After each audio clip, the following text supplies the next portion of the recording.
بسم اللہ الرحمن الرحیم۔ آج ہم بات کریں گے علم کی فضیلت اور اہل علم سے محبت۔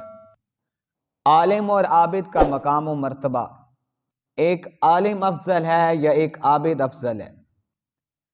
حضرت ابو امامہ رضی اللہ تعالیٰ عنہ روایت کرتے ہیں، رسول پاک صلی اللہ علیہ وآلہ وسلم کی خدمت اقدس میں دو آدمیوں کا تذکرہ ہوا، ایک عالم تھا اور ایک عابد تھا۔ آپ صلی اللہ علیہ وآلہ وسلم نے فرمایا کہ وہ عالم شخص اس عابد سے ایسا افضل ہے جس قدر کہ میں تم میں سے ایک ادنا آدمی پر فضیلت رکھتا ہوں۔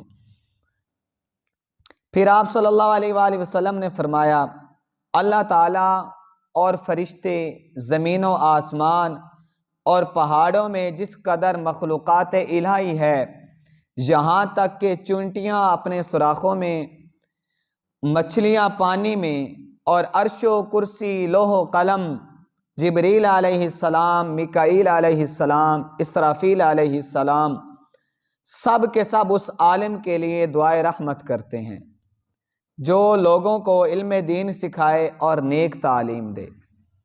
حضرت ابن عمر رضی اللہ تعالیٰ عنہ سے روایت ہے کہ ایک شخص حضور نبی اکرم صلی اللہ علیہ وآلہ وسلم کی خدمت میں آیا اور پوچھا، عالم افضل ہے یا عابد افضل ہے؟ آپ صلی اللہ علیہ وآلہ وسلم نے تبسم فرمایا اور فرمایا کہ اے شخص، تیرے اس قول سے فرشتوں کو بھی تعجب ہوا ہوگا، کیونکہ اللہ تعالیٰ کے نزدیک ایک سست عالم 70,000 محنتی اور رات بھر اٹھ کر نماز پڑھنے والے، دن بھر روزہ رکھنے والے عابد سے بہتر ہے۔ یعنی ایک سست عالم 70,000 محنتی، رات بھر نمازیں پڑھنے والے، دن کو روزہ رکھنے والے، ان تمام سے وہ ایک سست عالم جو ہے وہ بہتر ہے۔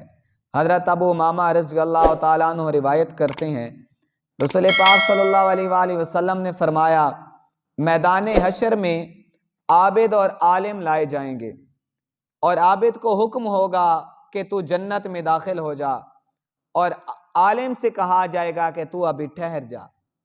عابد کو حکم ہوگا تو جنت میں چلا جا، اور عابد کو حکم ہوگا تو جنت میں چلا جا، اور عالم کو حکم ہوگا کہ تو ابھی ٹھہر جا۔